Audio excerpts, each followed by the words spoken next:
श्रीमन्महागणाधिपतये नमः।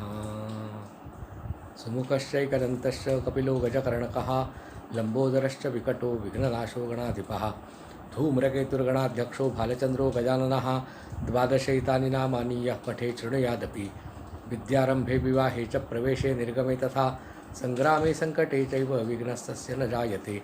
शुक्लाम्बरधरं देवं शशिवर्णं चतुर्भुजं प्रसन्नवदनं ध्यायेत् सर्वविघ्नोपशान्तये। जगदम्ब उदयोस्तु उदयोस्तु उदयोस्तु। श्रीगणेशाय नमः। श्रीजगदम्बाय नमः। ओं ज्ञानीनामपि चेतांसि देवी भगवती सा बलादा कृष्णमोहाय महामाया प्रयच्छति। दुर्गे स्मृता हरसि भीतिमशेषजन्तोः स्वस्थै स्मृता मतिमतीव शुभान्ददासि। दारिद्र्यदुःखभयहारिणी कात्मधन्या सर्वोपकारकरणाय सदा आर्द्रचित्ता। सर्वमङ्गलमाङ्गल्ये शिवे सर्वार्थसाधिके शरण्ये त्र्यम्बके गौरी नारायणि नमोऽस्तुते। शरणागतदीनार्थ परित्राणपरायणे सर्वस्यार्तिहरे देवी नारायणि नमोऽस्तुते। सर्वस्वरूपे सर्वेशे सर्वशक्तिसमन्विते मयेभ्यस्त्राहिनो देवी दुर्गे देवी नमोऽस्तुते। रोगानशेषानपहंसि दुष्टा रुष्टा तु कामान् सकलानभीष्टान् त्वमाश्रितानान्न विपन्नराणान् त्वमाश्रितायाश्रयतां प्रयान्ति। सर्वबाधाप्रशमनं त्रैलोक्यस्याखिलेश्वरी एवमेव त्वया कार्यमस्मद्वैरिविनाशनम् इति श्रीसप्तश्लोकी दुर्गास्तोत्रं सम्पूर्णं। श्रीजगदम्बार्पणमस्तु। जगदम्ब उदयोस्तु उदयोस्तु उदयोस्तु। नमस्कार. नर्मदे हर. आपण पाहतो आहोत शक्ती उपासना रहस्य. आत्तापर्यंत आपण 4 भाग यातले पाहिले. क्रमाने आपण शक्ती उपासनेचे विविध अंग तपासत आतापर्यंत आलो आहोत. मागच्या भागामध्ये आपण 2 गोष्टी जाणून घेण्याचा प्रयत्न केला.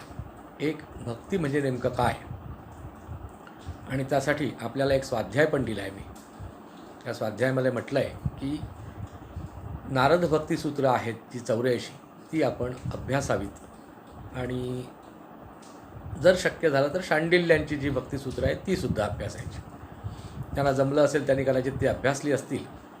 कारण भक्तिशास्त्राचं जे महत्त्वाचं जे अंग आहे ते म्हणजे परमेश्वरावरती प्रेम करणं.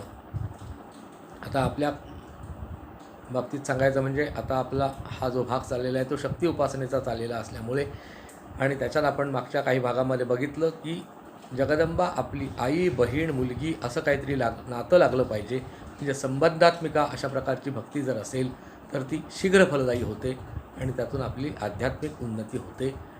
आपला जन्म मोक्ष मिळवण्यासाठी म्हणजेच आपल्यावरती ताबा मिळवलेल्या इंद्रियांच्या आणि विषयांच्या आघातापासून किंवा त्यांच्या असलेल्या वर्चस्वापासून त्यांचं वर्चस्व झुगारून देऊन आपण स्वयंपूर्ण म्हणजे आपल्या ताब्यात सगळी इंद्रिय आणि विषय आहेत अशा प्रकारची अवस्था प्राप्त करून घेण्यासाठी झटणार आहोत. आणि तसं झटावं अशी अभिप्रेत अर्थ असा त्याचा आहे हे आपण बघितलं आहे. आणि त्यालाच आपण मोक्ष असा शब्दप्रयोग किंवा मुक्ती असं म्हटलेलं आहे. तर ही मुक्ती मिळवण्याचे जे असंख्य मार्ग आहेत त्यातला भक्तियोग उत्तम, आणि त्या भक्तियोगामध्ये आपण आत्ता बघतो आहोत शक्ती उपासना. आणि मागच्या वेळी आपण बघितलं होतं की आपली इष्टदेवता ही 6 विकारांनी रहित आहे असं आपल्या मनाची धारणा झाली पाहिजे. ही धारणा काही क्षण आपली टिकते, पूर्ण वेळ टिकत नाही. हेच आपल्या भक्तीची फलद्रूपीकरण न होण्यासाठी किंवा ती यशस्वी न होण्यामागचं कारण आहे. कोणकोणते 6 अयब किंवा 6 आपण दुर्गुण जे असतात जे जनसामान्यामध्ये किंवा जीवामध्ये असतात ते जगदंबेमध्ये किंवा आपल्या इष्टदेवतेमध्ये नसतात असं आपण जे बघितलं होतं. ते कोणकोणते, तर प्राणांचे 2 गुणधर्म किंवा प्राणांच्या 2 ऊर्मी ह्या नसतात. प्राणांच्या कोणत्या ऊर्मी, तहान आणि भूक, म्हणजे आपल्याला अन्नाची आवश्यकता आणि पाण्याची आवश्यकता हे प्राणासाठी अत्यंत आवश्यक गोष्ट आहेत. कारण आपला जो जीव आहे तो अशा अन्नगत आणि जलगत आहे. ते जर पाणी किंवा अन्न त्याला काही काळ मिळालं नाही तर तो प्राण धरून ठेवू शकत नाही. म्हणजे जीवात्मा आणि शरीर ह्यांचा जो आपापसात एक गठजोड आहे, त्याची आपापसामध्ये एक मिलन आहे, ते जुळून राहत नाही. ते प्राण जर त्याच्यातले निघाले तर ह्यांचं जे जोडणारा जो संबंध त्या प्राणांच्या माध्यमातला आहे तो दुवा तुटतो. पण आपलं जो इष्टदैवत असतं त्याला मात्र ही तहान भूक नाही. तसंच शरीराच्या 2 उर्मी असतात त्या नाहीत, जन्म आणि मृत्यू, आणि मनाच्या 2 उर्मी नाहीत, शोक आणि मोह. ह्या आपण गोष्टी मागच्या वेळी बघितलेल्या आहोत. मग आता मला तुम्ही सांगा, जर त्याला प्राणाच्या 2 उर्मी आपल्या जगदंबेला नाहीत अशी जर आपण कल्पना धरली मनामध्ये, तर मग आपण नैवेद्य का दाखवायचा? नैवेद्य दाखवत असताना मध्ये प्राशनार्थे पानीयम समर्पयामी, म्हणजे मध्ये प्यायला पाणी देतो आपण जेवणाच्या किंवा कुठल्याही नैवेद्याच्या मध्यभागी. थोडंसं जेवल्यानंतर किंवा थोडंसं प्रसाद खाल्ल्यानंतर मध्ये लागल्यास तुला हे पाणी पी, असं जणू काही आपण ते पाणी देतो. मग काही वेळा गुरुजी आपल्याला पाणी हातावरनं सोडायला सांगतात, पण काही असे ना, भगवंताला किंवा आपल्या इष्टदेवतेला आपण पाणी समर्पण करतो नैवेद्याच्या वेळी, ते तहान भागवण्यासाठी. तसं आचमनीय म्हणून जो प्रकार देतो तेही तहानेसाठी आहे. मग जर जगदंबेला भूकच लागत नाही आणि तहानच लागत नाही, म्हणजे जगदंबेला असा अर्थाने मी आता का अशासाठी सांगतो की आपण शक्ती उपासना रहस्य बघतो, पण सर्वसामान्यांनी हे लक्षात ठेवायचं, सर्वसामान्यांनी म्हणजे इतर विचार करणाऱ्यांनी हे लक्षात ठेवायचं की आपली जी इष्टदेवता आहे, म्हणजे कोणाची दत्तगुरू असेल, कोणाचा राम असेल, कोणाचा कृष्ण असेल, गणपती असेल, शंकर असेल, सूर्य असेल, तर त्या इष्टदेवतेच्या बाबतीतसुद्धा आपल्याला हे 6 विकार त्याच्यात नाही आहेत अशी धारणा करायची आहे.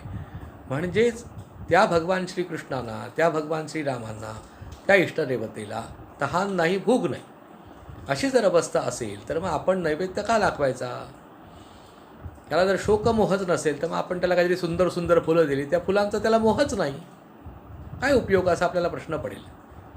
पण मुळात हे जरी त्याला शोकमोहादी जरी काही नसलं, भूक तहान नसली, जन्ममृत्यू नसला, तरी ही सगळी अवस्था मूळच्या निर्गुण अवस्थेमधून सगुण अवस्थेमध्ये येताना पहिला टप्पा असा आहे. पण भक्तांच्या इच्छेसाठी, भक्तांना आनंद मिळावा म्हणून, भक्तांच्या समजुती एवढा भगवान खाली उतरतो. आपली इष्टदेवता त्याच्या मूळ स्वरूपातून भक्ताला समजण्यासाठी, भक्तांना आकळण्यासाठी, लक्षात येण्यासाठी, त्याच्याबरोबर लीला करण्यासाठी आपलं इष्टदैवत अजून थोडं थोडं खाली खाली म्हणजे अजून निम्न स्तरावरती येतं. त्यालाच आपण अवतार असं म्हणतो. प्रत्यक्ष जेव्हा शरीर धारण करून कार्य करतो तेव्हा ते अवतार असतं, विशेष अवतार असतो. पण तरीसुद्धा प्रत्येक साधकाला त्याच्या मनाच्या कंगोऱ्यामध्ये किंवा त्याच्या धारणेप्रमाणे परमेश्वर त्याला दर्शन देत असतो, किंवा तसं त्याला त्या धारणेच्या माध्यमातून मार्गदर्शन अप्रत्यक्षरित्या करीत असतो. तो जो प्रकार आहे त्या प्रकारामध्ये भगवंताची लीला साधली जाते. आणि म्हणूनच भगवद्गीतेमध्ये भगवंतांना सांगावं लागलं की पत्रम पुष्पम फलं तोयम यो मे भक्त्या प्रयच्छति तदहम भक्तिपरिहृतम अश्नामी प्रयतात्मनः. हे भगवद्गीतेच्या 9व्या अध्यायामध्ये भगवंतांना का सांगावं लागलं?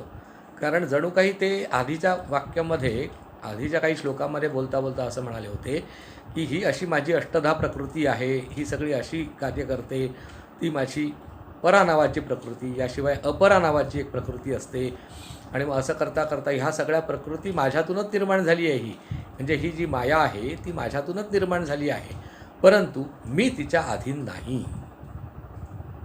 ह्या वाक्यातच जणू काही भगवंत सांगतायत की मला अप्राप्य जगातलं काही नाही. 3ऱ्या अध्यायात आणि 4थ्या अध्यायात तर कृष्ण आणखीन समजावून सांगतात भगवंत की अर्जुनाला की असाध्य असं माझ्यासाठी काहीही नाही, आणि प्राप्तव्यसुद्धा काही नाही. म्हणजे अमुक एक गोष्ट मला काही करून मिळवायची आहे, आणि मला अमुक एक गोष्ट जरा मिळणं कठीण आहे, त्यासाठी काहीतरी प्रयत्न करावे लागतील वगैरे, असं काही नाही. असाध्य असं काही नाही भगवंताला. पण तरीही तो भक्तांच्या मार्गदर्शन करून देण्यासाठी, लोकसंग्रहासाठी काय करतो? कर्तव्य कर्म कसं करायचं असतं, म्हणजे भक्ताला समजेल अशा प्रकारचं रूप धारण करून राहतो आणि अशा प्रकारचं आचरण करून दाखवतो. प्रत्यक्षात तो ह्या सगळ्या गोष्टींनी बांधलेला नाही. आपण बांधलेले असल्यामुळे आपण जीवत्वाला प्राप्त आहोत, आणि ते बंधनातून मुक्त असल्यामुळे ते शिवत्वाला प्राप्त आहेत. आपल्याला शोकमोह होतात म्हणून आपण भगवंताला शरण जातो. जर भगवंतालाच जर शोकमोह होत असतील तर आंधळ्याने आंधळ्याला वाट दाखवल्यासारखं नाही का होणार? आपल्याला भूकतहानेचा त्रास असतो, टिचभर पोटाची खळगी भरण्यासाठी, म्हणून आपण उद्योगधंदे करतो असं आपण नेहमी म्हणत असतो. मग मला सांगा की आपल्याला अशी टिचभर पोटाची खळगी भरण्याचा त्रास का आहे? तर भूक आणि तहान हे आपल्याला इनेव्हिटेबल म्हणजे दुरापास, म्हणजे आपल्याला ते टाळता न येण्यासारखे आहेत. अत्यंत आवश्यक अशा प्रकारचे ते दोन्ही मुद्दे आहेत, भूक आणि तहान. आणि त्यासाठी आपल्याला बरंच कर्म करावं लागतं. आणि भगवंताला जर समजा भूक आणि तहान आहे असं जर आपण मानायला लागलो तर मग भगवंताने आपल्यात काही फरक राहणार नाही. आणि त्यामुळे ते मानणं जे आहे तेच आपल्याला शुद्ध करणं गरजेचं आहे. कारण मानणं जर शुद्ध झालं नाही तर शुद्ध असलेल्या भगवंताची प्राप्ती होणंच शक्य नाही. तेव्हा जसजशी आपली धारणा, हे जे 6 अयब किंवा 6 दुर्गुण सांगितलेले आहेत किंवा ह्या 6 उर्मी सांगितलेल्या आहेत, ह्या 6 उर्मी आपल्या इष्टदेवतेमध्ये नाहीत, ही संकल्पना जसजशी आपली दृढ होत जाईल आणि ती संकल्पना दृढ होता होता ती जास्त काळ टिकून राहील. म्हणजे आपण पूजा करताना अशी कल्पना करू काही क्षणापुरती की बाबा खरंच असं ईश्वराला, माझ्या इष्टदेवतेला अशा प्रकारचं हे नाही आहे, अशा प्रकारचे 6 अयब जे आहेत किंवा त्याच्यात 6 दुर्गुण आहेत ते नाही आहेत, अशी आपण फक्त पूजा करताना काही क्षणापुरती आपण कल्पना करू शकतो. पण आपले दैनंदिन व्यवहार करताना आपल्याला ही संकल्पना अशीच्या अशी डोक्यात राहील का, हा प्रश्न आहे. आणि ही संकल्पना किंवा ही धारणा, भगवंताबद्दलची धारणा, ज्या ज्या व्यक्तीची जितकी जितकी उच्च किंवा जितकी जितकी प्रगत, तितका तितका त्याला भगवंत जास्त जास्त कळला म्हणता येईल. आणि जसजसा जास्त जास्त कळत जाईल तसतसं त्याचं बंधन ह्या भवरोगाचं हळूहळू नष्ट होत जाईल. आणि जर संपूर्णपणे त्याची जर धारणा झाली की ह्या 6 दुर्गुणांनी बिलकुल आपला भगवंत लिप्त नाही, तर समजायचं की त्याला आता जीवनमुक्त अवस्था प्राप्त झालेली आहे. आपण झोपेमध्ये अगदी दिवसागणिक आपण असं लक्षात ठेवण्याचा प्रयत्न करू, पण झोपेत मग विसरायला होईल की आपल्याला भगवंताला अशा प्रकारचे दुर्गुण नाही आहेत. आणि ह्याच्याबद्दल आपल्या इष्टदेवतेबद्दलची जसजशी धारणा वाढेल, मग काय होतं की आपली धारणा कशी असते सध्याच्या परिस्थितीमध्ये, सामान्य माणसं जी स्वतःला भक्त समजतात आणि दावा पण करतात की आम्ही पण देवाची भक्ती करतो, त्यांची काय मनस्थिती असते किंवा त्यांची काय स्थिती असते, तर त्यांच्यामध्ये अशी परिस्थिती असते की त्या व्यक्तींना कळलेलं असतं की कितीतरी गोष्टी अशा आहेत, किंबहुना 99% गोष्टी अशा आहेत की ज्या आपल्या शक्तीच्या, आपल्या कर्तृत्वाच्या पलीकडच्या आहेत. आपल्याला स्वतःच्या हिमतीवर, स्वतःच्या ताकदीवरती सगळंच्या सगळं जे आपल्याला करायचं आहे ते करता येणं शक्य नाही. आणि विशेषतः आपलं संरक्षण करणे किंवा काही काही वेळा हितशत्रूंपासून रक्षण करणे, ही गोष्ट आपल्या ताब्यात नाही, ही भावना मनुष्याला कळत असते.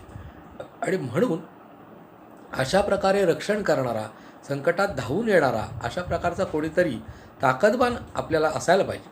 आपल्याला मिळाला जर, त्याचं संरक्षण आपल्याला मिळालं, त्याची जर आपल्याला साथ मिळाली, तर आपल्याला जगणं आपलं सुसह्य होईल असं आपल्याला वाटतं.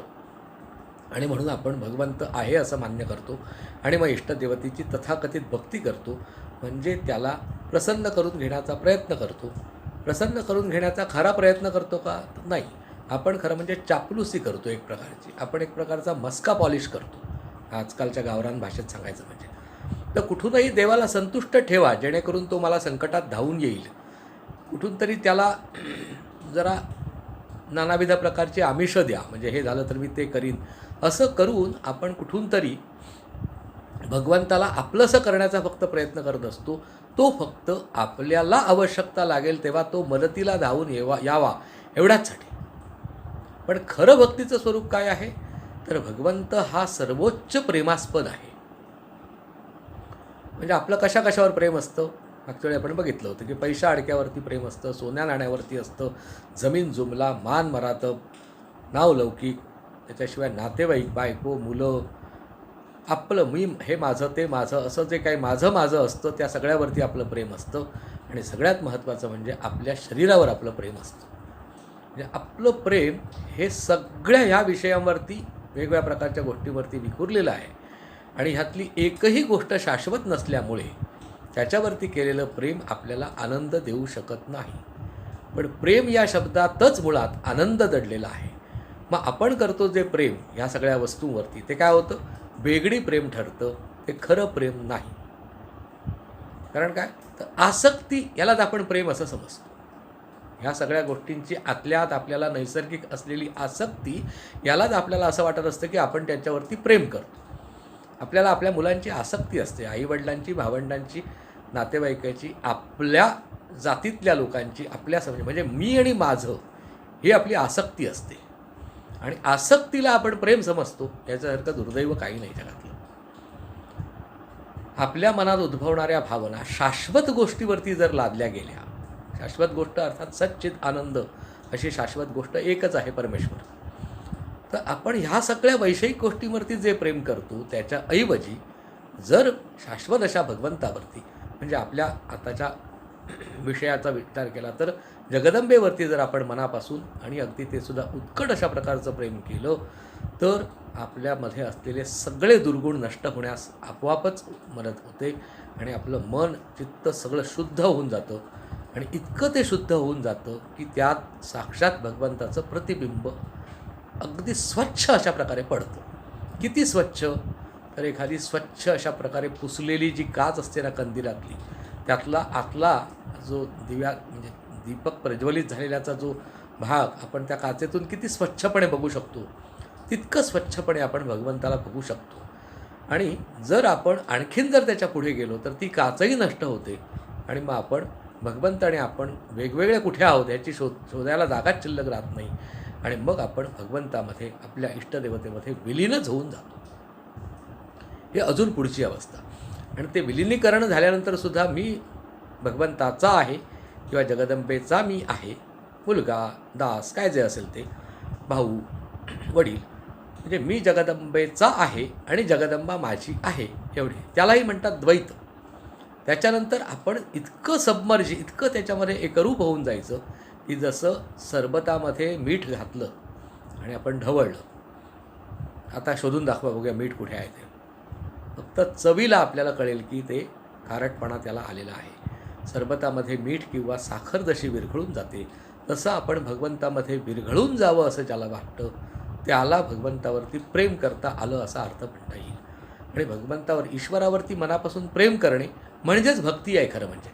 बाकीच्या ज्या आत्ता सांगितलेल्या गोष्टी आहेत, तो संकटात धावून येतो, तो काहीतरी आणखीन आपल्या इच्छा पुरवतो, ह्या सगळ्या दुय्यम गोष्टी आहेत. कारण इच्छा पुरवणारा देव ही पुन्हा काय झाली, कमी दर्जाची ईश्वराविषयीची धारणा झाली. संकटात धावून येणारा देव ही सुद्धा कमी दर्जाची धारणा झाली. ईश्वर हा, मला समजा संकट आहे, आलं एखादं, भगवंत धावून आला नाही याचा अर्थ भगवंत जगात नाहीच असं वगैरे आपल्याला वाटायला लागतं. आपण आदळापट करतो, देवात खूप देवदेव केल्यामुळे हे सगळं आपल्या मागे लागलं वगैरे आपल्याला असं वाटायला लागतं.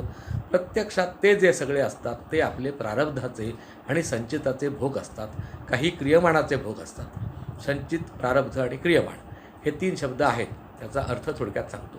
अनेक जन्माचं साचलेलं जे असतं, कुठल्या जन्मात त्यातलं ते भोगायला लागणार आहे हे माहिती नाही आहे, पण साचून तयार आहे. त्याचा कधी ना कधीतरी कुठल्या ना कुठल्या तरी जन्मात सगळं संपवून टाकणं गरजेचं आहे. होकारात्मक असेल, नकारात्मक असेल, काही संचित पुण्यात्मक असेल, पापात्मक असेल, ते अनेक जन्मांचं कन्सॉलिडेटेड, एकत्र केलेलं, जमवलेलं म्हणजे संचित. आपण म्हणतो ते की आपण किती संचित तुमच्याकडे पुंजी आहे, म्हणजे एकत्र जमा झालेली. तो संचित शब्द तिथे पापपुण्याच्या संचयासाठी वापरायचा.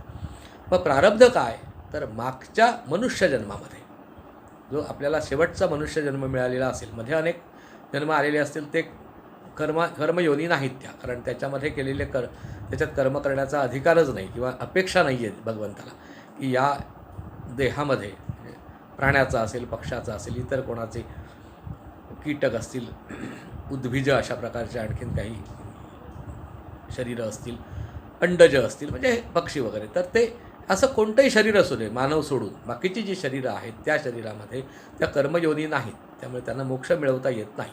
त्या फक्त भोगयोनी आहेत.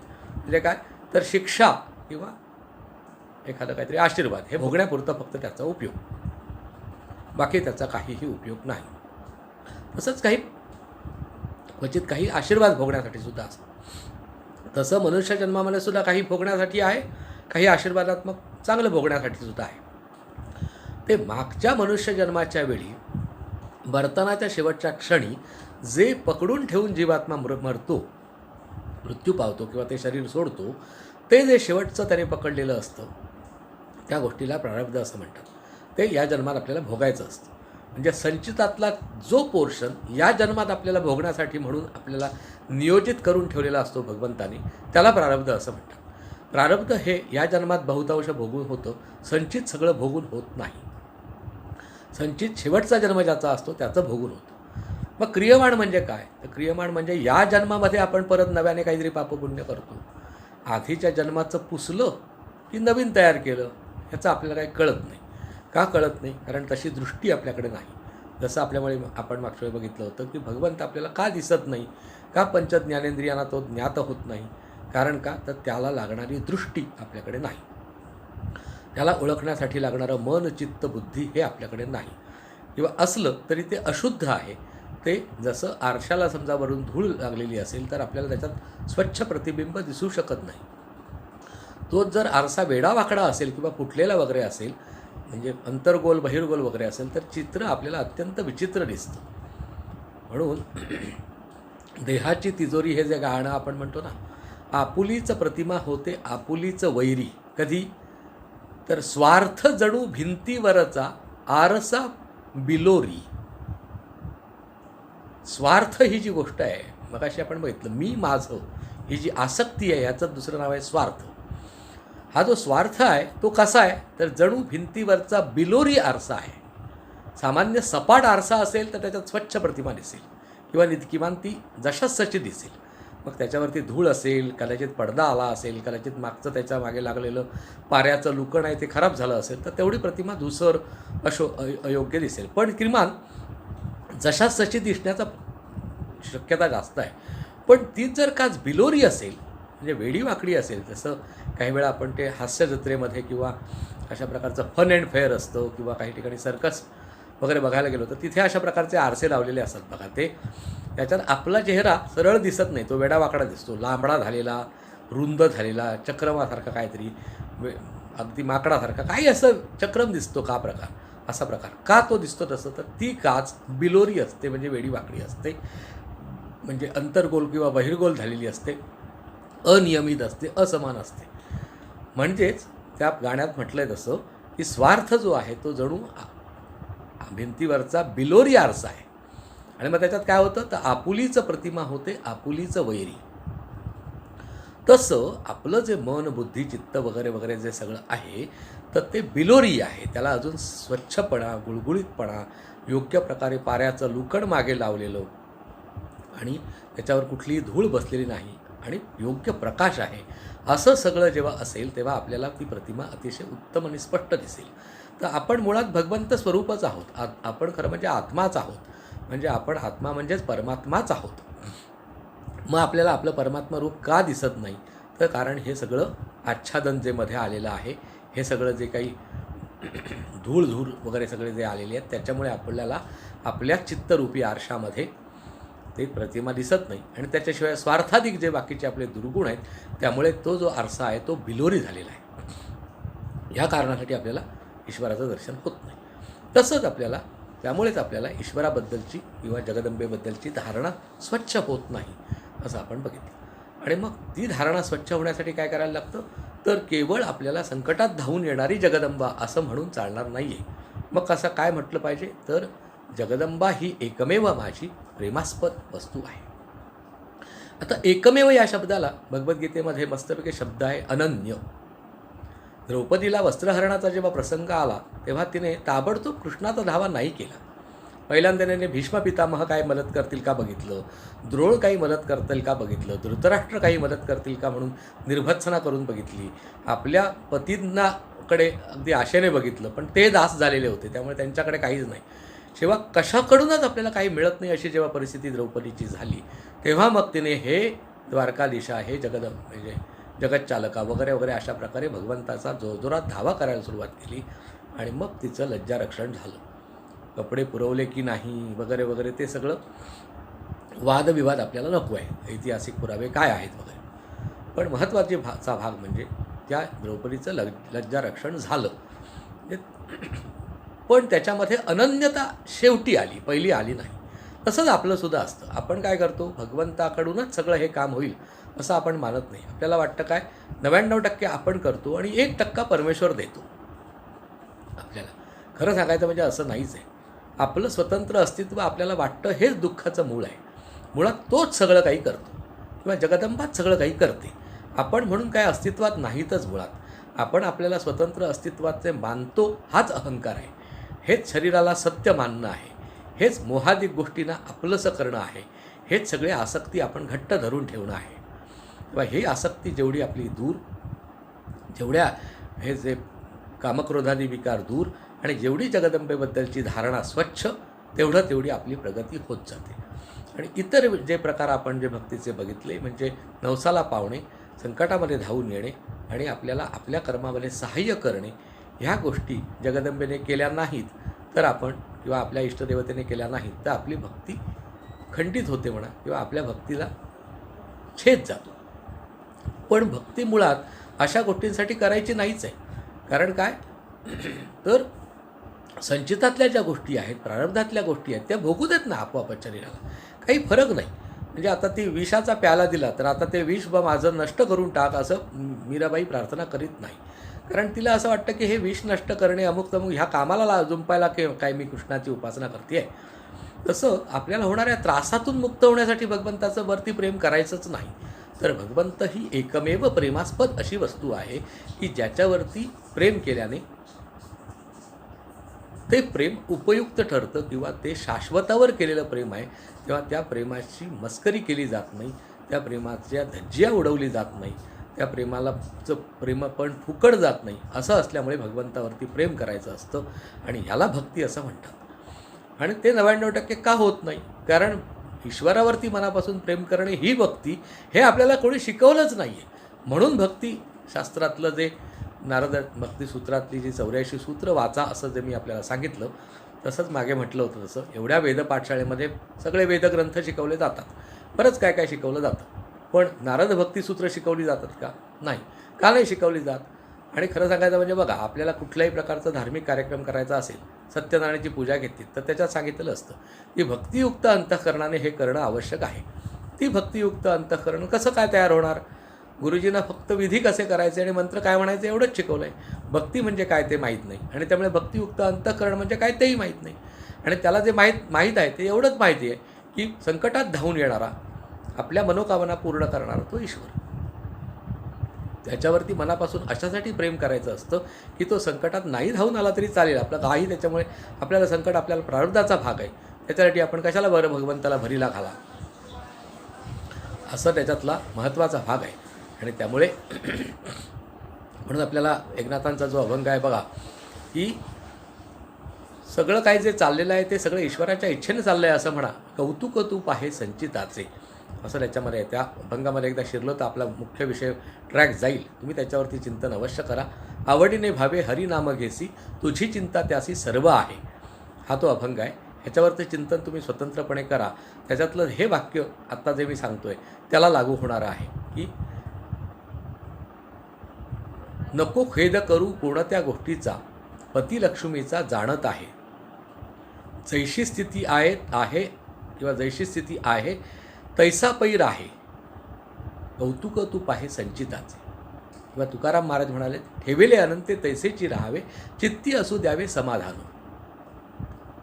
म्हणजे ते ठेवलेलं अनंताने जसं आहे त्याच्यात त्याने बदल करावा असं सारखं मागण्यातच आपण आयुष्य फुकट घालवतो. हे असं असायला पाहिजे होतं, ते तसं असायला पाहिजे होतं, ते तू तसं कर, हे असं कर, हे करण्यातच आपण आयुष्य फुकट घालवतो. ईश्वरावरती अतोनात प्रेम करता करता चुकून अशा काही गोष्टी सांगितल्या जाऊ शकतात. असं समजू नये की नवसायास ही सगळी धादांत चुकीचीच गोष्ट आहे किंवा अशा प्रकारे भगवंताला आपल्या सहाय्यासाठी बोलवणं, संकटात धावून येण्यासाठी प्रार्थना करणं ही गोष्ट चुकीची आहे असं मला म्हणायचं नाही आहे. पण भगवंतावरती जेव्हा अतोनात प्रेम असेल तेव्हा त्या प्रेमाचा भाग म्हणून आपोआपच चुकून आपल्याकडनं अशा क्वचित एखाद्या वेळी असं बोलवणं होऊ शकतं. आणि मग असं जेव्हा आपण भगवंतावरती संकट पाडतो तेव्हा मग आपण तो भक्त जो जातिवंत असतो तो म्हणतो, उगाच मी माझ्या भगवंतावरती संकट घातलं असं वाटायला लागतं. आणि मग त्याच्याबद्दल अगदी त्यांना दुःख व्हायला लागतं. की म्हणून मग तुकारामांचा बघा, संत तुकाराम सिनेमामध्ये दाखवलं आहे छानपैकी, की वानू किती रे सदया विठुराया दीनवत्सला. हा अभंग तुकाराम महाराज कधी म्हणतात की जेव्हा छत्रपती शिवाजी महाराजांना पकडण्यासाठी जेव्हा ती सगळी परिस्थिती तयार होते, यवनांचे सगळे हे, आणि तेव्हा कीर्तनातून उठून जायचं नसतं, तेव्हा महाराजांनी उठून जाऊ नये असा आग्रह तुकाराम महाराज करतात. आणि अशा प्रकारे धर्माचं आपण आचरण केलं तर धर्म म्हणजे भगवंत आपलं रक्षण करतो असं आहे. आणि खरोखरच शिवाजी महाराजांचं रक्षण भगवंत करतो. आणि अशा प्रकारे आपला शब्द राखला, आपलं शब्द सामर्थ्याला किंमत दिली, तसंच आपलं शास्त्र जे आहे त्याचं पालन केल्याबद्दल प्रचिती मिळवून दिली. आणि आपण भगवंतावरती मनापासून प्रेम करायचं सोडून काही क्षणापुरतं का असेना काही त्याच्याकडे मागणं मागितलं. आणि ह्याबद्दल तुकाराम महाराजांना एक प्रकारचं दुःख झालं. पण ते दुःख ते कसं आहे की त्या भगवंतावरचं प्रेम द्विगुणित त्रिगुणित करण्यामध्ये जणू काही उपयुक्त ठरलं. आणि तेव्हा ते म्हणतात, वानू किती रे सदया विठुराया दीनवत्सला. पण त्याच्या आधी ते अमुक मला दे. आता त्यांच्याकडे एवढं 18 दारिद्र्य आहे, ते मागतात का माझं दारिद्र्य दूर व्हावं. उलट पक्षी छत्रपती शिवाजी महाराज काही अगदी दागदागिने आणि मौल्यवान वस्तू पाठवतात, पण हे सगळं विषासमान आहे असं म्हणून तुकाराम महाराज ते परत करतात. असं आपण सगळं ह्या सगळ्या संतांच्या चरित्रातून हेच आपल्याला जाणून घ्यायचं आहे किंवा हेच शिकायचं आहे. तसंच आपली जगदंबा ही अशा प्रकारे उत्तमातली उत्तम अशा प्रेमास्पद आहे. मग आपण म्हटलं की आता जगदंबा आपली आई आहे. मग आपली सख्खी आई आणि जगदंबा आई याच्यात फरक काय?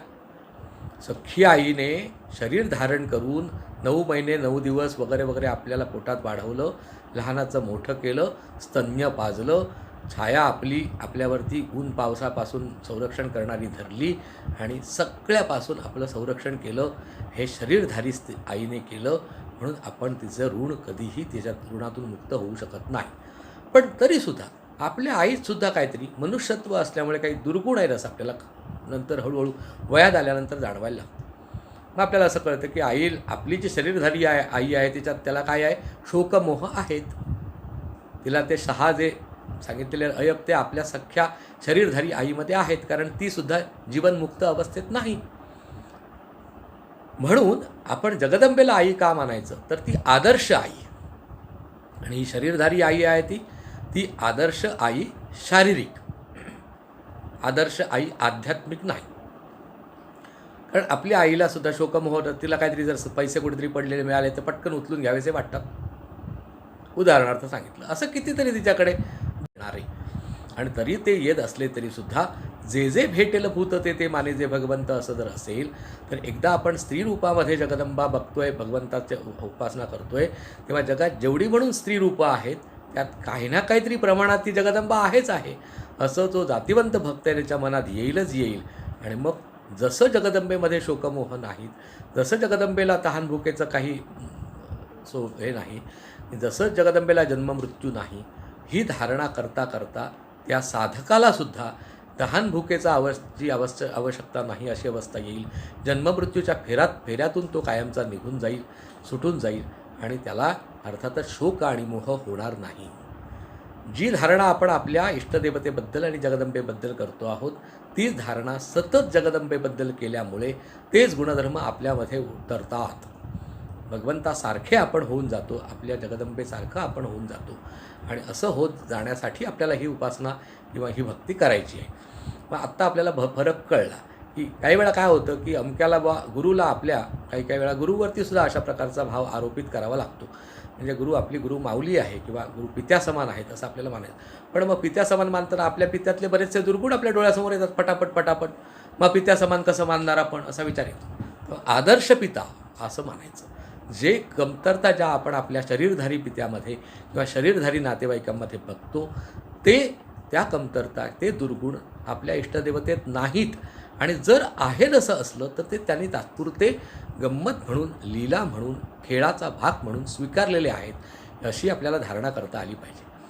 श्रीमद वासुदेवानंद सरस्वती टेंबे स्वामी महाराजांच्या चरित्रामध्ये असंख्य अशा प्रकारच्या गोष्टी आहेत, इतक्या की त्याचं काही म्हणजे चमत्कारांनी भरलेल्या, उपदेशांनी भरलेल्या आणि मीमांसा मार्गाचं अतिशय टोकाचं आचरण करण्याचं, अगदी म्हणजे डोळ्यातनं आपल्या अश्रू वाहतील असं अगदी टोकाचं आचरण करून दाखवलं.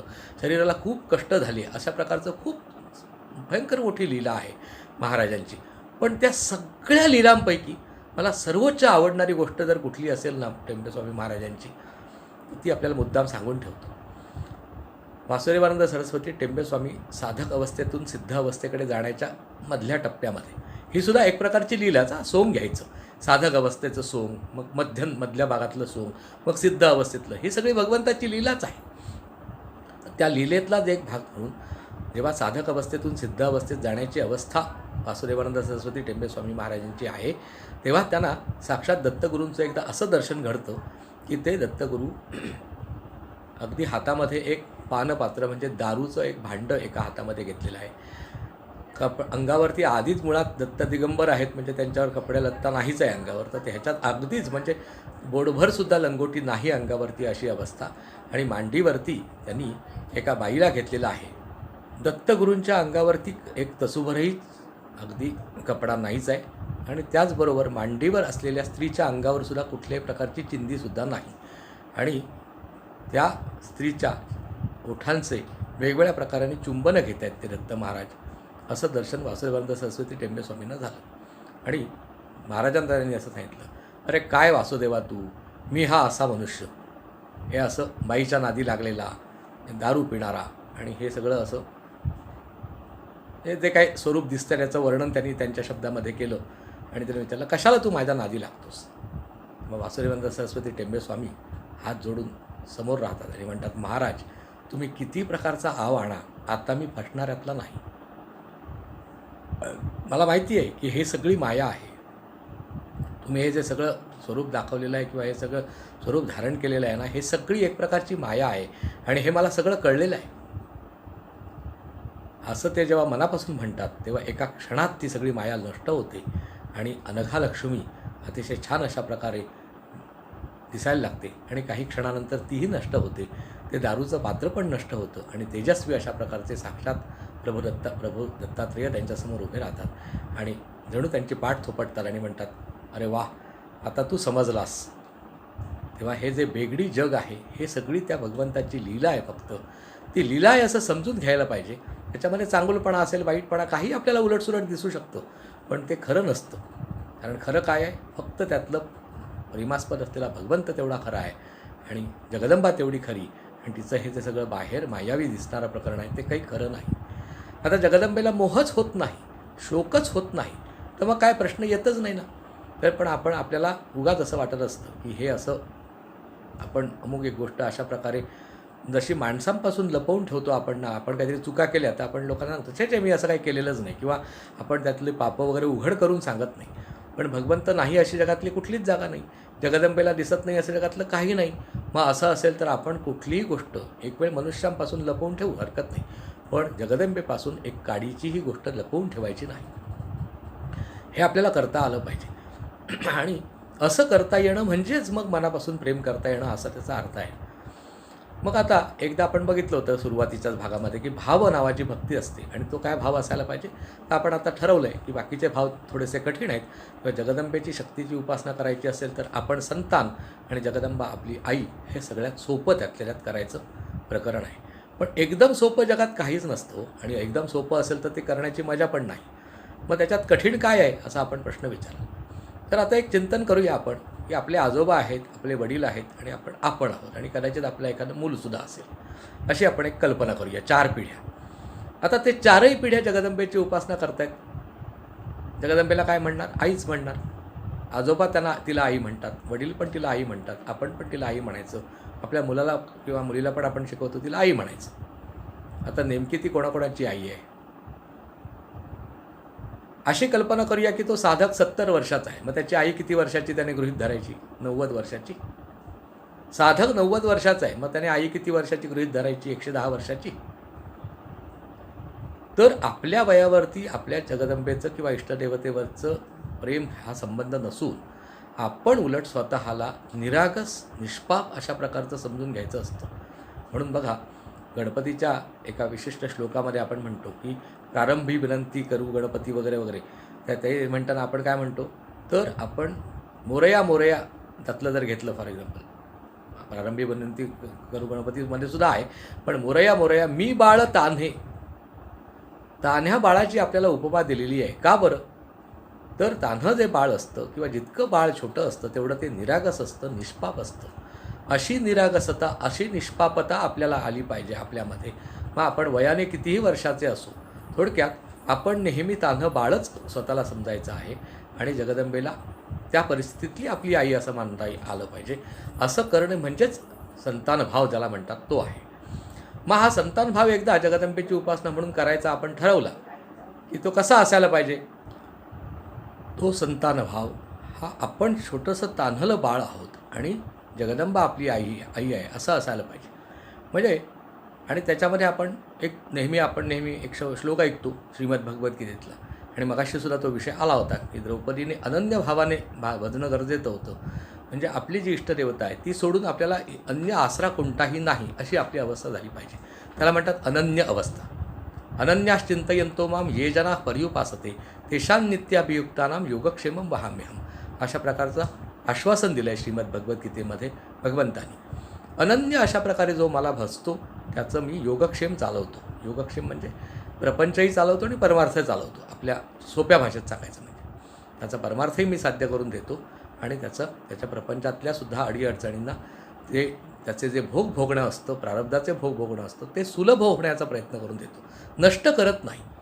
प्रारब्ध कधी कोणाचं भोगायचं भगवंत लगेच थांबवून टाकत नाही.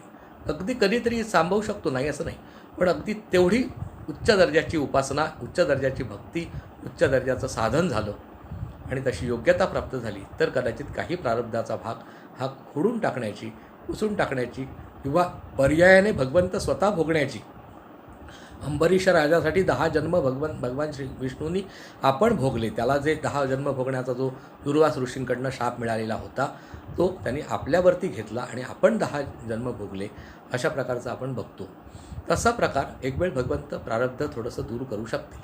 पण कसं ती उपासना असायला पाहिजे किंवा कसं ते आपलं निरागसत्व असायला पाहिजे त्याचं आपण मुद्दाम तान्हुल्या बाळाचं किंवा छोट्या मुलाच्याकडे आपण लक्ष दिलं तर आपल्या लक्षात येईल. छोट्या मुलाला जर काही भीती वाटली किंवा कोणीतरी मारलं किंवा ते जर मूल आपणहूनच कुठेतरी पडलं आणि तर ते काय करतं तर जोरजोरात रडायला लागतं. म्हणजे जी काही त्याच्या विरुद्धची प्रतिक्रिया घडली आहे त्याची प्रतिक्रिया म्हणून ते मूल आपणहून काहीही करत नाही. दुसऱ्या कोणीतरी मारलं तर आपण मारायला जात नाही, पडलं तर आपण त्याच्यावरनं काहीतरी त्या पडलेल्या जागेला झोपटायचं वगैरे असं प्रतिकार काही करू शकत नाही. आणि मग त्यावेळी ते काय होतं ते ताबडतोब रडायला लागतं. ते रडायला लागणे ह्याचाच अर्थ असा आहे की मला आता हे आई तुझ्याशिवाय कोणीही पर्याय नाही अशा प्रकारचं ते अनन्यत्व दाखवतं. आणि आई समोर दिसली तर अत्यंत आनंदित होतं आणि लगेच दोन्ही हात उंच करणार आणि मला घे असं जणू काही दाखवतं. आणि मग आई त्याला विचारते माझ्या बाळाला कोणी बरं मारलं वगैरे अशा प्रकारे ती त्याला समजूत घालण्याचा प्रयत्न करते. आणि तरीसुद्धा ते मोठमोठ्याने हिमटी काढून जेव्हा भ्या करून रडायला लागतं तेव्हा त्या रडणाऱ्या तोंडालाच असं आई एकदम आपल्या जवळ घेते आणि त्याचं तोंड आईच्या कुठल्याही भागावरती कसंही असू दे ते काही लक्ष दिलं जात नाही. त्यावेळी ते बाळ असा विचार करत नाही की माझी आई दिसायला चांगली आहे की नाही, गोरी आहे का काळी आहे, उंच आहे की नाही, कुठल्या जातीची आहे, तिच्या अंगाला दुर्गंधी येते आहे काय, म्हणजे ती शेणाचे हात घेऊन गाई गुरांचं शेण काढून आली आहे का, घामाघूम होऊन आलेली आहे का, कशाचं काहीही त्या मुलाला कळत नाही. त्याला फक्त एकच गोष्ट कळते की ही आई माझं अनन्य आहे, हे सोडून मला कोणीही जगातलं उपयोगाला येणार नाही असं त्याला वाटतं. आणि त्या आईने जवळ घेताच त्याचं रडणं आपोआप बंद होऊन जातं.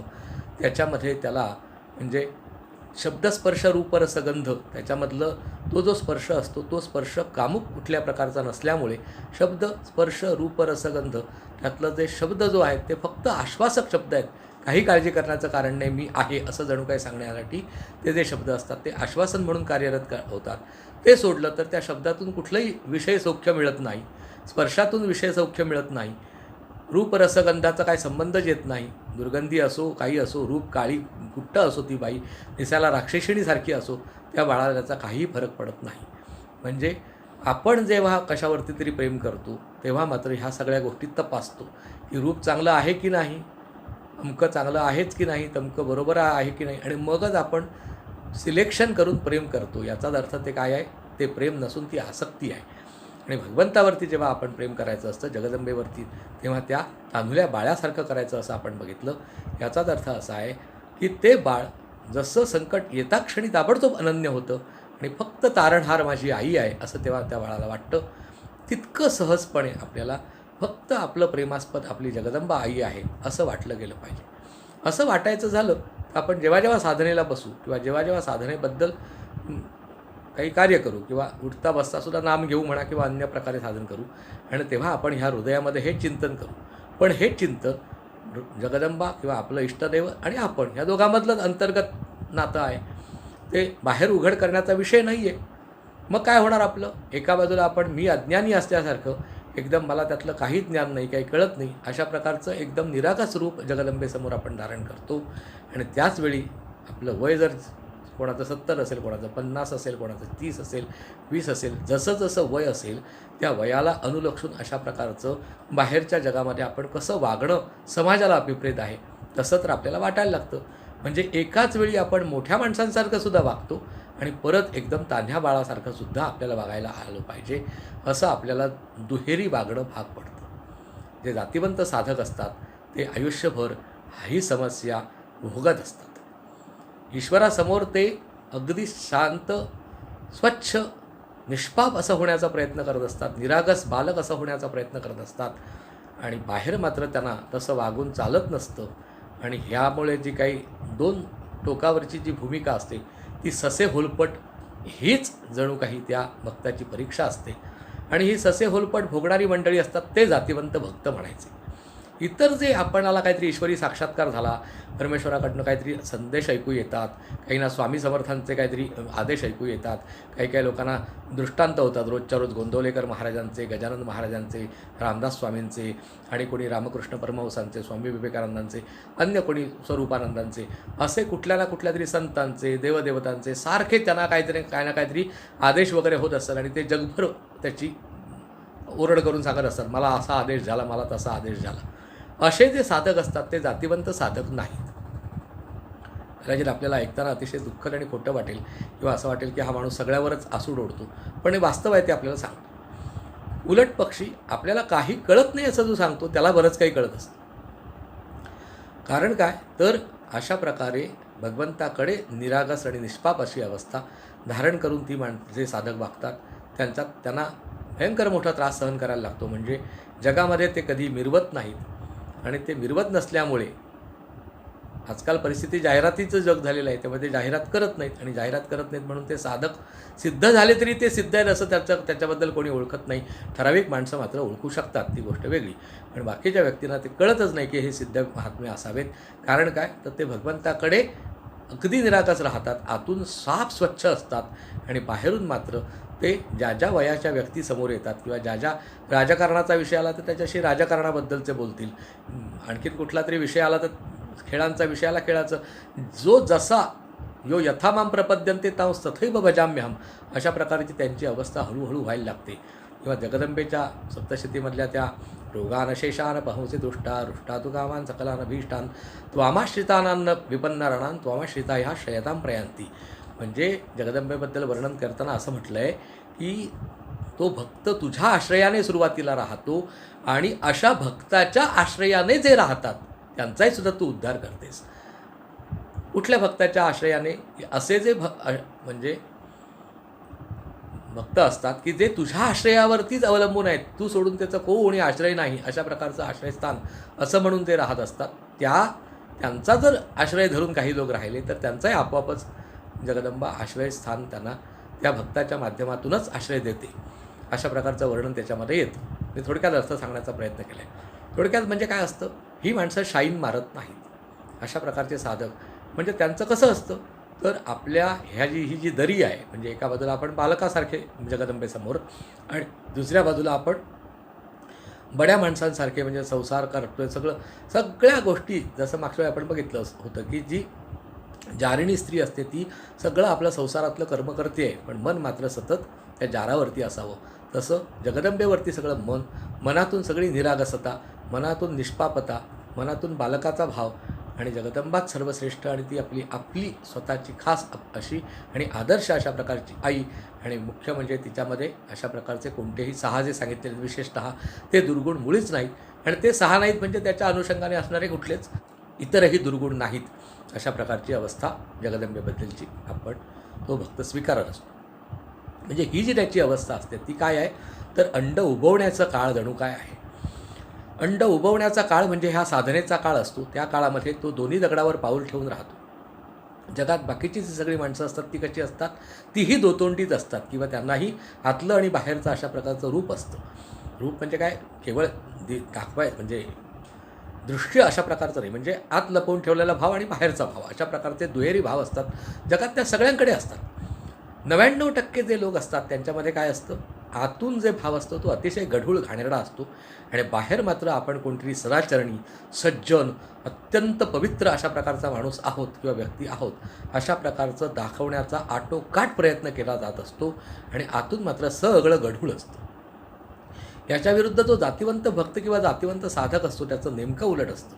त्याला आतून तो अत्यंत पवित्र आणि सरळ असतो आणि बाहेर मात्र तो परिस्थितीप्रमाणे कधीकधी लटका रागही आणतो, कधीकधी फणसाचे जसे वरून काटे असतात तसं वरून तो अत्यंत काटेरी, कधीकधी अतिस्पष्ट वक्ता किंवा काहींच्या भाषेत चोंबडा, काहींच्या भाषेमध्ये गर्विष्ठ, असं सगळं आपल्याला आहे असा भास होईल.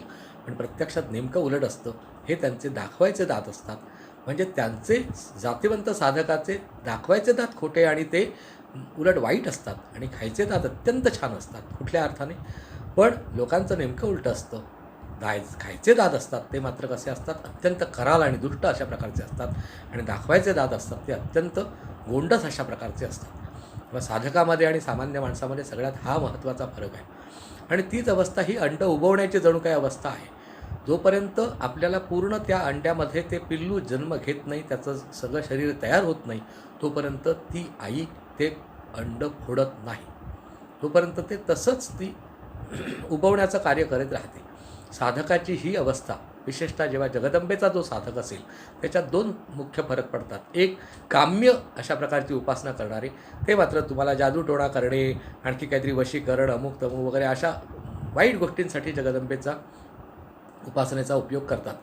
आपल्याला गंमत म्हणून सांगतो, दत्तगुरूंच्या विषयी किंवा अन्य कुठल्या देवतांच्या विषयी अशा प्रकारचं वशीकरण वगैरे नाही आहे असं जर तुमचा समज असेल तर तो साप मनातून काढून टाका. सगळ्या देवदेवतेंच्याबद्दलची धारणा जर उच्च दर्जाची, म्हणजे ते 6 मगाशी सांगितलेले अयब नाहीत अशा प्रकारची जोपर्यंत होत नाही तोपर्यंत साधकामध्ये हे सगळं कुठल्याही देवतेच्या उपासनेच्या माध्यमातून जारण मारण उच्चाटन वशीकरण आकर्षण इत्यादी सगळं त्यांच्या इष्टदेवतेच्या साहाय्याने ते प्राप्त करून घेऊ शकतात. आपल्याला जरी दत्तगुरू हे धन्यासी आणि सर्वसंग परित्यागी असे वाटत असले तरीसुद्धा दत्ततंत्र म्हणून जे उपलब्ध आहे त्याच्यामध्ये वशीकरणापासून जारण मारण उच्चाटनापासून सगळं, म्हणजे दत्तगुरूंच्या उपासनेच्या माध्यमातून सुद्धा अशा प्रकारच्या दुष्ट प्रवृत्तीसुद्धा बाळगणारी मंडळी आहेत जगात. आपल्याला पुस्तकांची नावं सांगेन पुढच्या वेळी वगैरे, किंवा आता तसं नाही तर तसं दत्ततंत्र म्हणून अशी, आणि अगदी गीता प्रेस गोरखपूरने सुद्धा काढली. म्हणजे आपल्याला खोटं वाटेल पण अशा प्रकारे त्यांचीसुद्धा अशी पुस्तकं उपलब्ध आहेत की ज्याच्यामध्ये हे असं दत्ततंत्र म्हणा किंवा अशा प्रकारचं आहे. मग तसंच जगदंबेची उपासना करणारेसुद्धा वाईट मार्गाचे, म्हणजे वाममार्गाचे असतात आणि दक्षिण मार्गाचे असतात. जे खरोखर चांगल्या अर्थाने जगदंबेची उपासना करणारी माणसं असतात ती तुम्हाला पहिल्या त्यांच्या साधनकाळेमध्ये प्रगट झालेली दिसणार नाहीत. म्हणजे ती कोणीतरी बडे महात्मे आहेत असं आपल्याला कधीच कळणार नाही. त्यांचा उदो कुठेही होणार नाही. ते जाहीर प्रवचनं करणार नाहीत, जाहीर भाषणं करणार नाहीत शक्यतो. आणि नंतर ते कधी करायला लागतील, जेव्हा त्यांना जगदंबा सांगेल अशी आतून आज्ञा होईल. म्हणजे त्यांचं ते अंड अवस्था नाहीशी होऊन ते आता पिल्लू अवस्थेमध्ये येतील, तेव्हा कदाचित जगदंबा सांगेल की पिल्लू अवस्थेत तू थोडंसं बोबडे बोल, त्याच्यानंतर थोडंसं पंख स्ट्रॉंग झाल्यानंतर तू थोडीशी भरारी घे, मग अजून पंख स्ट्रॉंग झाल्यावरती अजून आणखी ताकदवान ते पंख झाल्यानंतर त्याला वेगवेगळ्या प्रकारची आज्ञा जगदंबा देऊ शकते. पण तोपर्यंत साधक अवस्थेमध्ये ती माणसं आपलं सगळं जे ज्ञान असतं ते आतून असलं तरी ते लपवून ठेवतात. कारण काय, तर त्यांनी बालकाची अवस्था धारण केलेली असते. आणि त्यामुळे ज्या लोकांना बाहेर परमार्थ आपण काहीतरी करतो म्हणून मिरवायचं असेल त्यांच्यासाठी मात्र ही आई जगदंबेची अशा प्रकारची उपासना लागू होणार नाही.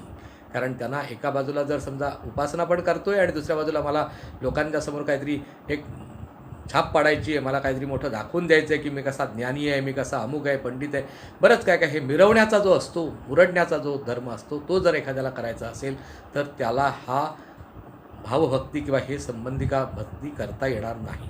किंवा संबंधिका भक्ती करायची असेल तर आपल्याला ती नम्रता घ्यावी लागते.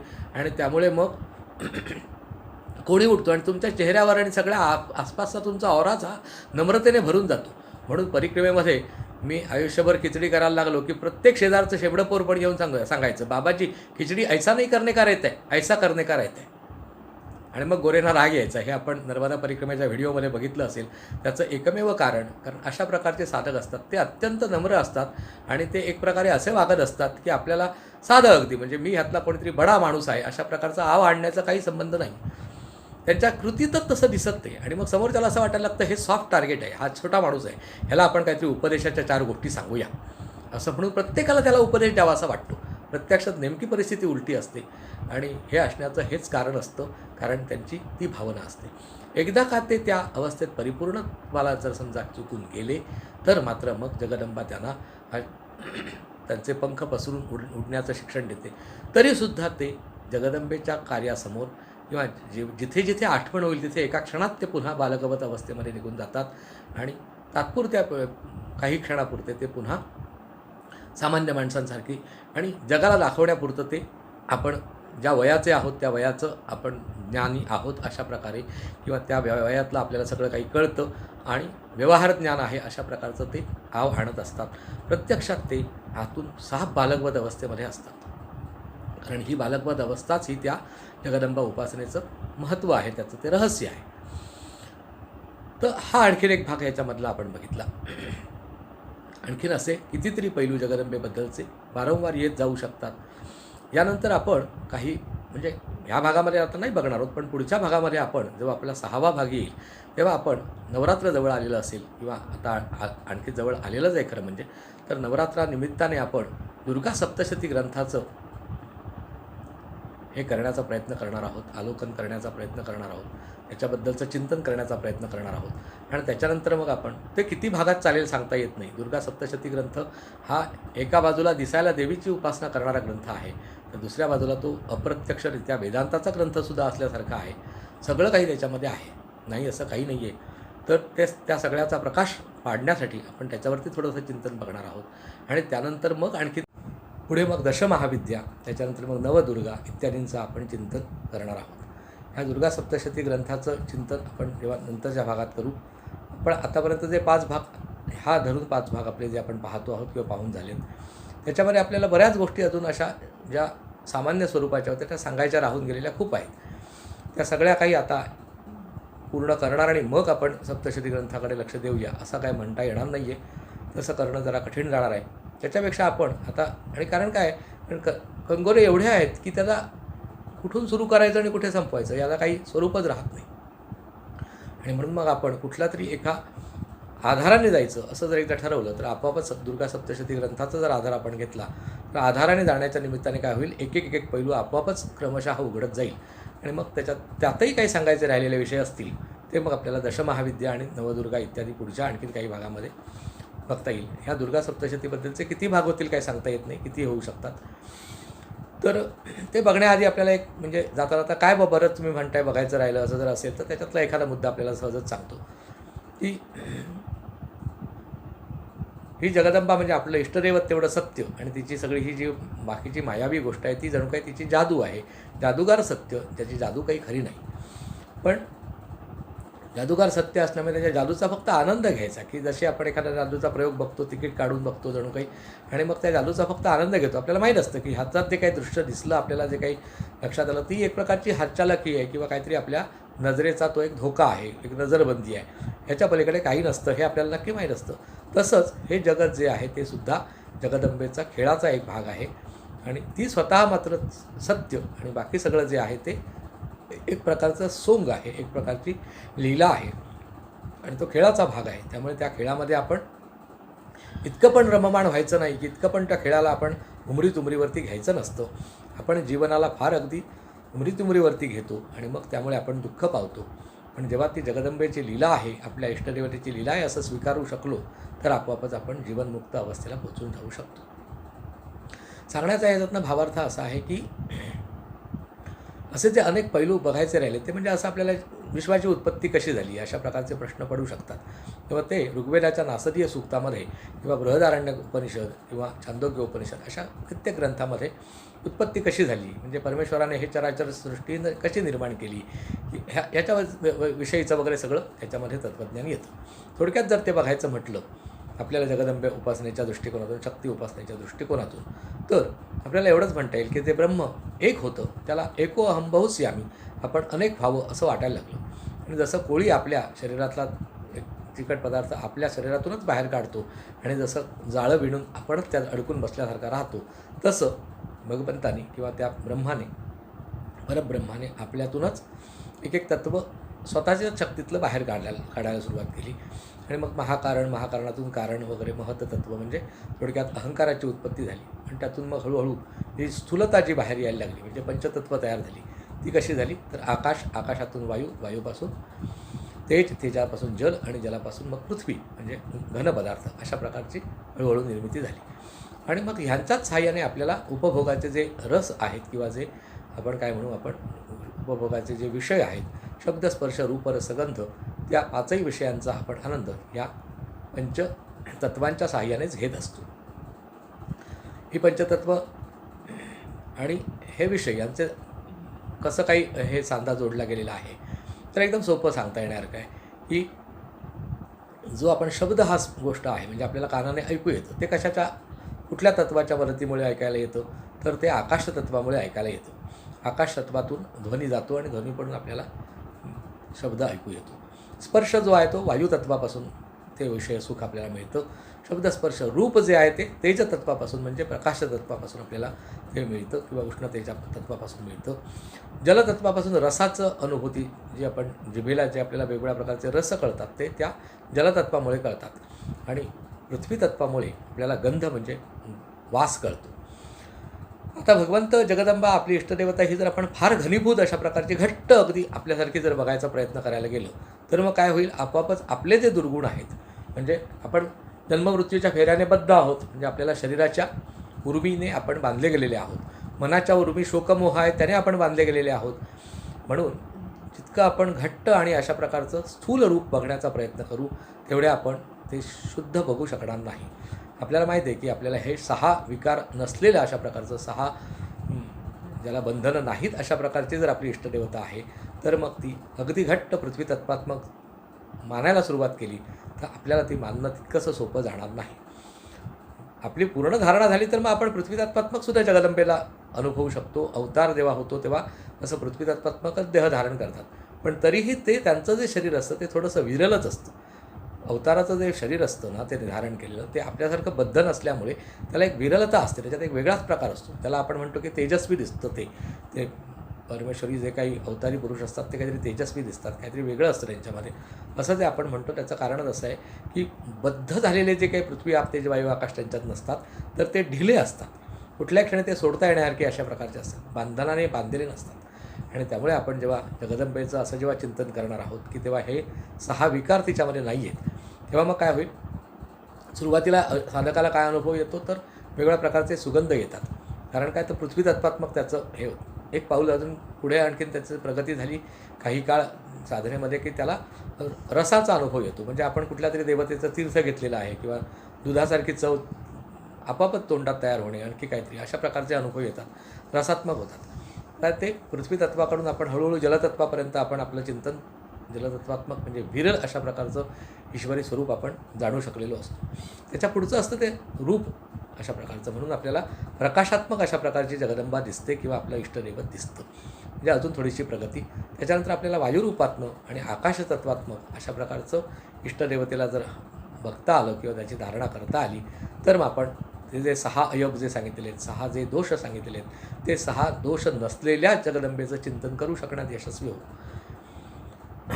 आणि असं हळूहळू कितीतरी असे मुद्दे आहेत की जे सगळे सांगितले जातीलच असं नाही, ते वेळोवेळी आपोआप पुढे बघितले जाणार आहेत. आत्ता तुर्तास आपण इथे थांबूया आणि आपण पुढच्या भागासाठी तयार राहूया, सज्ज राहूया. आणि तोपर्यंत वाटल्यास आपण नासदीय सूक्त नावाचं जे ऋग्वेदातलं आहे त्याचाच जर शक्य झालं तर अभ्यास करा, जेणेकरून पृथ्वीची उत्पत्ती, हे सगळं जग कसं उत्पन्न झालं ते कळेल. एखाद्याने जर बृहदारण्यक उपनिषदाचा अभ्यास जर थोडाफार केला, त्याच्यात जे काही वैशिष्ट्यपूर्ण एक काही श्लोक आहेत किंवा काही ज्या ऋचा आलेल्या आहेत त्याच्यातून जगाच्या उत्पत्तीबद्दलचं, जसं आपण मी भराभर तर थोडक्यात क्रमाने सांगितलं, त्याचं विस्तृत विवरण त्याच्यामध्ये आहे.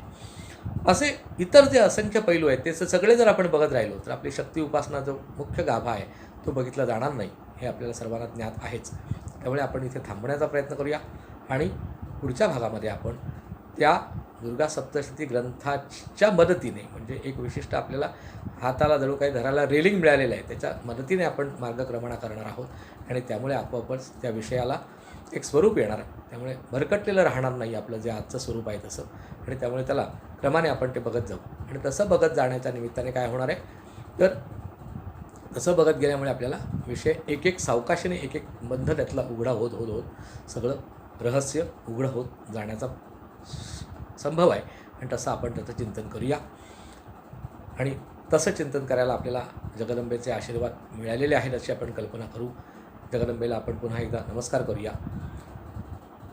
जननी शारदां देवी रामकृष्णं जगद्गुरुं पादपद्मे तयो श्रित्वा प्रणमामि मुहुर्मुहुः. जगदंब उदयोस्तु उदयोस्तु उदयोस्तु. हरिः ओम तत्सत्. श्रीरामकृष्णार्पणमस्तु.